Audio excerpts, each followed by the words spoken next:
crees que saber modelar en Revit es suficiente para poder trabajar con empresas en Estados Unidos? La verdad es que puedes tener el modelo más bonito, pero si no cumple con los códigos locales, simplemente ese proyecto no avanza. Este es uno de los temas por el cual un diseño puede que se destaque o puede quedar en el inicio. En este video te voy a explicar brevemente los códigos y su importancia.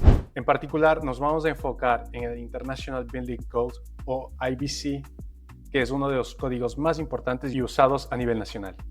Este código regula cómo deben diseñarse y construirse los edificios para garantizar seguridad, accesibilidad y bienestar de las personas. Vamos a verlo de manera sencilla para entender realmente por qué es tan importante en nuestra profesión. Antes del IBC existían 3 códigos diferentes en Estados Unidos: el UBC, el SBC y el BOCA. Cada uno era usado en diferentes regiones, lo que complicaba muchísimo trabajar a nivel nacional. Por eso en el año 2000 se unificaron en un solo código, el IBC.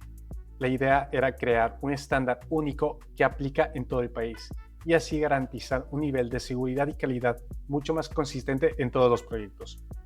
Importante, entender que en Estados Unidos hay diferentes niveles de código.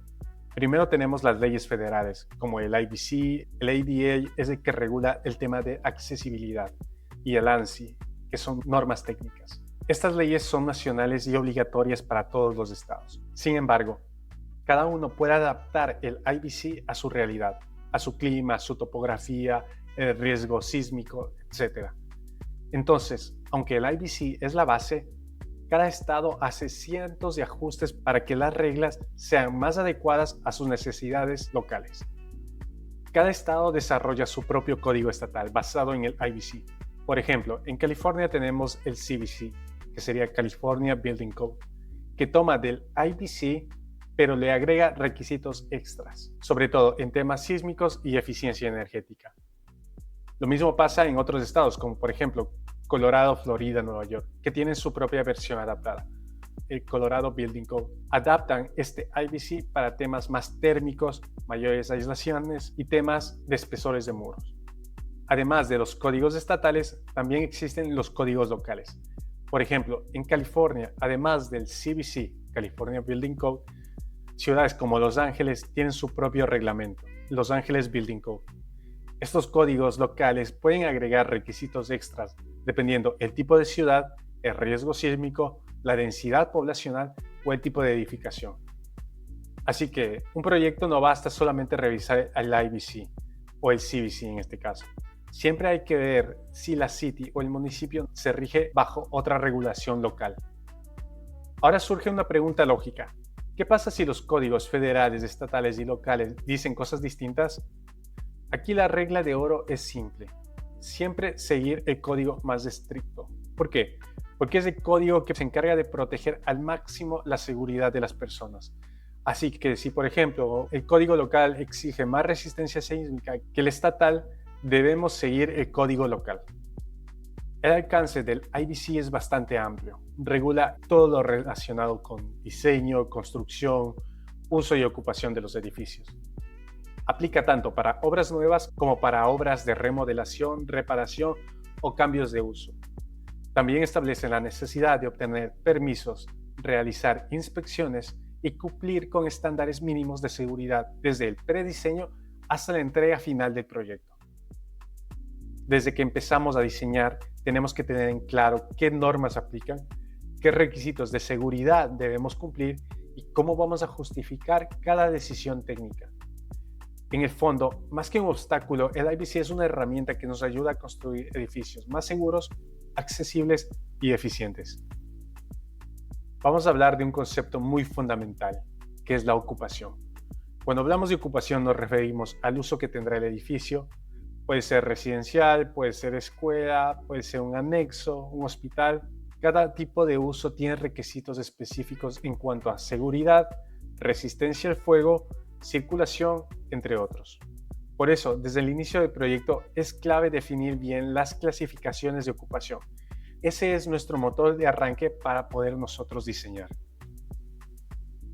Dentro del IBC, por ejemplo, el grupo A corresponde a los edificios de assembly, lugares donde se concentra mucha gente, como puede ser auditorios, teatros, cafeterías, restaurantes, museos, salas de conferencia, canchas deportivas, interiores o gimnasios.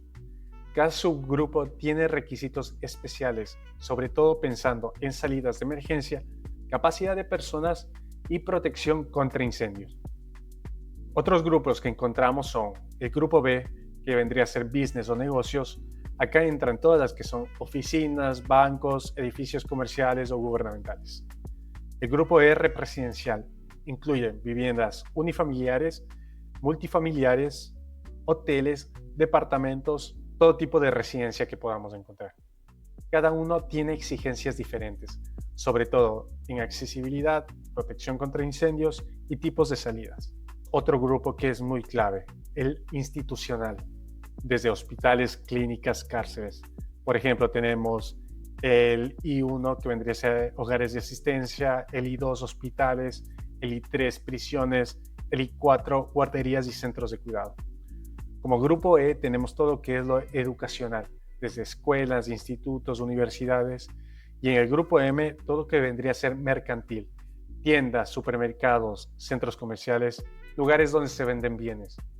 Cada uno de estos grupos tiene otras normativas y otras especificaciones que nosotros debemos respetar en nuestro diseño. Cuando el IBC clasifica las ocupaciones, no lo hace de manera arbitraria, las divide según riesgos, como contenido de combustible, peligro de incendio y factores de seguridad humana. Por ejemplo, un teatro tiene muchísima gente reunida en un espacio muy cerrado, así que necesita mayores medidas de seguridad que, por ejemplo, una oficina pequeña. Así que cada tipo de uso tiene niveles de exigencia distintos según cuán riesgoso es. El IBC tiene varios tipos basados en la resistencia al fuego y los materiales usados. Tenemos desde el tipo 1 hasta el tipo 5, en el cual el tipo 1 habla sobre las estructuras de concreto o acero protegidas totalmente no combustibles. El tipo 2 también no combustibles, pero con menor nivel de protección. Tipo 3 combina muros exteriores no combustibles con elementos interiores combustibles. Tipo 4, construcciones con madera pesada que resisten bien al fuego. Y tipo 5, totalmente madera ligera, que vendría a ser la construcción por wood framing, que es la más vulnerable al fuego. Nota para tener en cuenta, mientras más bajo es el tipo, ya sea en este caso el tipo 1, es más seguro contra incendios. Vamos a hablar un poco sobre el tipo 1 y el tipo 2, que son no combustibles. El tipo 1A, que vendría a ser, por ejemplo, concreto o mampostería totalmente protegidos contra incendios, o el tipo 1B, que es acero estructural protegido con recubrimientos aislantes. Este tipo de construcción es ideal para hospitales, rascacielos y edificios donde la seguridad contra incendios es crítica. La gran diferencia con el resto es que aquí los materiales no arden ni propaga fuego. Desde el tipo 3 en adelante empezamos a ver materiales combustibles. Por ejemplo, el tipo 3A, que vendría a ser estructuras de maderas protegidas con resistencia de 1 hora contra fuego. Tipo 3B, similar pero sin esa protección de 1 hora. Tipo 4, con madera pesada. Es muy resistente, usados en ciertos proyectos para mantener un carácter estructural de la madera. Tipos de construcción 5A, 5B, wood framing, madera tratada para resistir 1 hora el fuego o sin tratamiento. A medida que bajamos estos tipos, el nivel de protección contra incendio disminuye. El tipo que nosotros más usamos para viviendas residenciales vendría a ser tipo 4 y tipo 5. Un aspecto fundamental en cualquier edificio es su resistencia al fuego. Esto significa que ciertos elementos como muros, pisos y techos deben ser capaces de resistir durante un tiempo específico, ya sea 1 hora, 2 horas o 3 horas. Estas resistencias se prueban bajo ciertas normas acá en Estados Unidos. Cualquier penetración que atraviese una barrera cortafuego, ya sea tuberías o cables, debe mantener esa misma resistencia para no comprometer toda la edificación. Ahora vamos a ver 3 conceptos esenciales. Fire partitions. Separan espacios como habitaciones, por ejemplo, de un hotel, de departamentos o como los corredores. No son tan robustas como una barrera, pero sí frenan la propagación del fuego entre sí. Los fire barriers son mucho más fuertes y separan diferentes grupos de ocupación. También encierran escaleras o, por ejemplo, salidas de emergencia. Smoke barriers, su función no es tanto resistir el fuego, sino restringir el movimiento de humo, protegiendo las zonas de evacuación o de refugio. Además de las estructuras principales, los acabados interiores también pueden cumplir con requisitos de seguridad. Se califica bajo ciertas normativas que miden la propagación de llamas. En construcciones tipo 1 y 2 se exige que los materiales estructurales sean no combustibles. Y en edificios residenciales y comerciales, incluso si usamos acabados combustibles, deben ser de propagación lenta para dar tiempo de evacuación en un caso de incendio. Ahora vamos a hablar sobre los sistemas de protección activa, por ejemplo, rociadores de agua, los sprinklers, alarmas de incendio o los sistemas de control de humo. Una regla respecto a la altura y el ancho es que mientras más inflamable es el tipo de construcción, menor debe ser la altura y el área permitida para el edificio. Por ejemplo, un teatro que se encuentra en un grupo A1 hecho con un tipo 4, que es heavy timber, puede tener gran superficie y buena altura porque la madera pesada resiste relativamente mejor el fuego. Pero si fuera un teatro hecho con estructura tipo 5, que es todo wood frame, las restricciones de altura y de área serían mucho más estrictas. Todo esto para dar más tiempo de evacuación y reducir riesgos en caso de incendio. La regla de la diagonal. Nosotros la usamos para diseñar salidas de emergencia. ¿Y a qué se debe esto? Si por ejemplo el edificio no tiene sprinklers, la distancia mínima entre dos salidas debe ser menos de la mitad de la diagonal más larga de planta. Si tiene sprinklers, en cambio, esa distancia puede ser un poco menor, ya sea un tercio de la diagonal. La idea es que, en caso de emergencias, las salidas estén lo más separadas posibles para que siempre haya una vía de escape accesible. Vamos a ver un ejemplo de la regla de la diagonal. Primero, medimos la diagonal más larga de todo el espacio. Luego esta diagonal se divide por 2, en el caso de que no haya sprinklers. Y en el caso de que sí haya, se divide para 3. Este valor es la distancia mínima que debe haber entre una salida y la otra.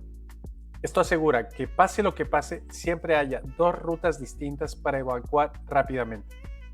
Otro detalle fundamental, las puertas. No cualquier puerta sirve para una salida de emergencia.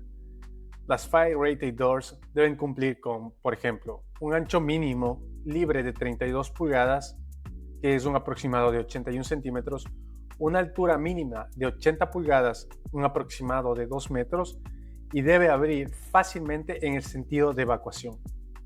Cuando diseñamos un edificio, no solo basta con poner salidas, hay que garantizar que existan rutas protegidas que permitan a las personas moverse lo más rápido posible hacia un lugar seguro. Estas rutas deben de ser claras, continuas y protegidas contra fuego y humo. El objetivo siempre es que, en caso de cualquier emergencia, las personas tengan el camino más corto y más seguro para evacuar. Ahora vamos a hablar un poco sobre el tema de accesibilidad universal. Un edificio seguro no solo piensa en el fuego, también debe ser accesible para todos. Eso significa que todas las circulaciones, desde la entrada hasta el interior, deben poder ser usadas por personas con discapacidades. Algunas reglas básicas: sin escalones innecesarios, rampas con pendientes leves, puertas y pasillos lo suficientemente anchos para que puedan circular. Hablando específicamente de rampas, deben tener una pendiente suave que puede ser de 1,12. Por cada 12 metros horizontales debe de haber 1 metro en vertical. Para cerrar esta clase vamos a hacer algunos ejercicios. Por favor, coloquen la letra que crean más conveniente en cada una de las oraciones. Para el ejercicio 2, vamos a unir con líneas la imagen con el grupo respectivo.